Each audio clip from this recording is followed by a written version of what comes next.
8h37, a gente conversa ao vivo com a médica infectologista Joana Dark, que gentilmente atende o nosso convite nesta manhã para nos ajudar a entender um pouco mais sobre a dengue. Doutora Joana, bom dia, muito bem-vinda. Bom dia, obrigada, Ariane. Agradeço o convite. A gente que agradece. Vamos lá, doutora, qual que é o cenário que a gente vive hoje com relação à dengue? A gente tem ouvido dizer todos os dias do aumento dos casos prováveis da doença. Há quem fale em surto, há quem fale em epidemia. Há alguns estudos indicando que a gente não chegou ainda no pico da doença por aqui. Qual que é o status que a gente está enfrentando hoje nessa luta contra a dengue aqui no DF? Temos alguns relatos de aumento de mais de 600% dos casos prováveis de dengue, né? A definição de epidemia, o Departamento de Vigilância Epidemiológica libera esse alerta, né? Se não estamos, eu diria que estamos quase lá. O número é assustador, comparando com anos anteriores, e o cenário é de preocupação e muito cuidado. A gente tem que agir com muita responsabilidade nesse momento. E, doutora, muito bom dia. Paulo falando aqui. Eu queria saber quais são os tipos de dengue existentes, né? Tem algum predominando agora aqui no Distrito Federal? Existem 4 tipos diferentes, a gente chama de cepas ou sorogrupos, que é o DEM 1, 2, 3 e 4. No DF, no momento, a gente tem uma circulação maior do DEM 2 e também o DEM 3. Esporadicamente, o D1. Agora, o problema é quando eles circulam de forma concomitante e as pessoas, às vezes, acabam se infectando com sorotipos diferentes. Elas têm um risco maior de complicação e de desenvolver dengue grave. Doutora, quando a gente ouve falar, por exemplo, em dengue hemorrágica, todos esses tipos da dengue, eles podem evoluir para a dengue hemorrágica, que nada mais é do que a forma grave da doença, é isso? A gente classifica dengue, né, e dengue com sinais de alarme e dengue grave. Agora, qualquer infecção, ela pode ser grave dependendo do paciente, mas a possibilidade de desenvolver dengue grave e manifestações hemorrágicas, geralmente é quando a pessoa tem uma segunda infecção e aí ela já tem anticorpos anteriores contra um tipo do vírus, e aí quando ela reinfecta, aí a possibilidade de desenvolvimento de quadro grave é bem maior. Doutora, a gente tem vivido aqui em Brasília essa insegurança. Eu queria te perguntar quais são os grupos de maior risco, quem precisa ficar mais atento a essa propagação da doença aqui no Distrito Federal? O Ministério tem uma classificação que é a seguinte: pessoas que não têm nenhuma doença, nenhuma vulnerabilidade social e que apresentam sinais e sintomas leves, eles são classificados como cor azul. E aqueles que já têm alguma vulnerabilidade social e aqueles que já têm doenças crônicas, como hipertensão, diabetes, eles já são automaticamente classificados como verdes. Agora, quem tem maior risco são as pessoas que têm doenças imunossupressoras. Agora, a gente tem visto alguns casos de pessoas jovens que estão complicando e até morrendo, né, vindo a óbito. Agora, geralmente as pessoas têm algum fator predisponente.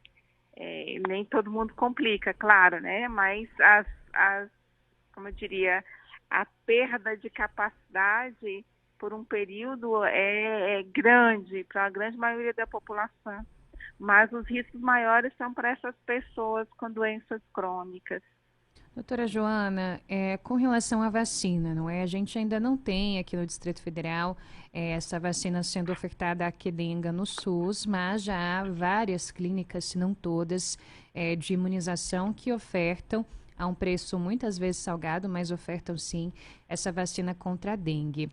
Ela protege de fato contra esses subtipos todos da doença? Ela é eficaz para quem puder e tiver interesse de pagar pela vacina? Ela é recomendada para uma idade em específico ou todo mundo pode tomar, a despeito de já ter tido a dengue ou não? Uhum. É uma vacina que tem uma eficácia geral de 80%, que é boa, né? Agora, varia dependendo do sorotipo. Para o que está circulando, é uma vacina bastante eficaz. Agora, nem todo mundo pode fazer. Crianças muito pequenas e maiores de 60 anos têm que ter cautela. O que acontece? Ela é de vírus vivo atenuado. Então, esse vírus ele é enfraquecido. Se o indivíduo tem um sistema imunológico também enfraquecido, então ele tem sim o risco de ter alguns sintomas. Então, cada caso acima de 60 anos tem que ser avaliado. E crianças menores de 4 anos não está indicado em bula. Então, é para essa faixa etária. E, claro, né, o preço ainda está bem salgado para a maioria da população.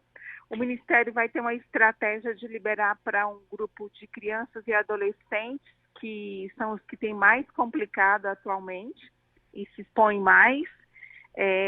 Agora, o ideal era que a gente tivesse para todo mundo, né? Sim. Mas, infelizmente, não é o momento ainda.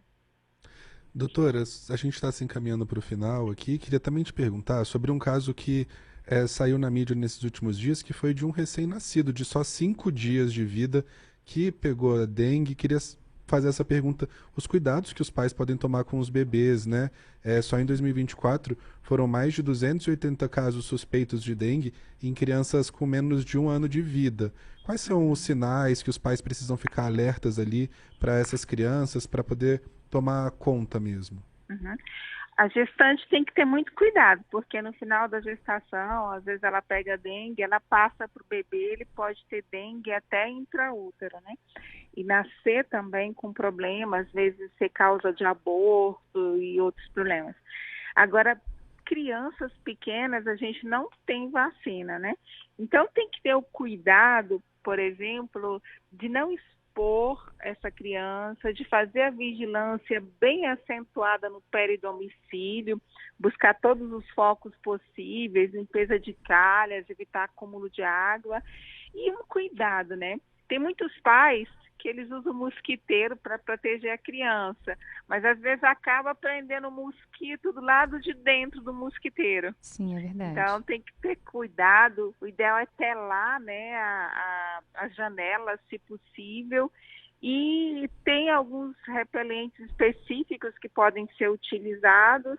Aí tem que ver com o pediatra qual que é o indicado para a criança, em caso de sair de casa.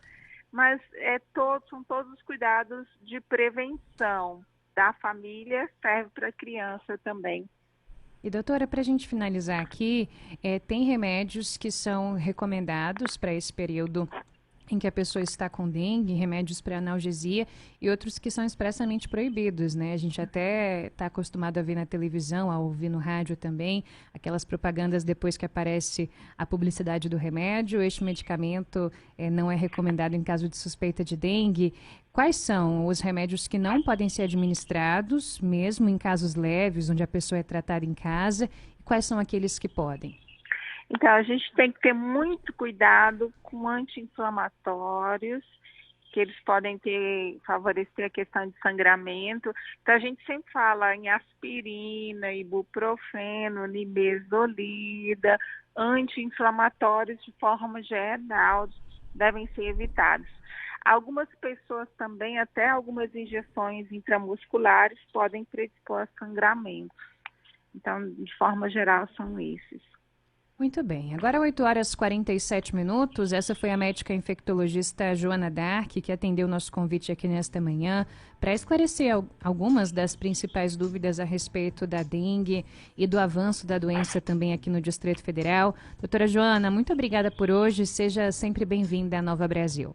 Eu que agradeço. Um bom dia para todos.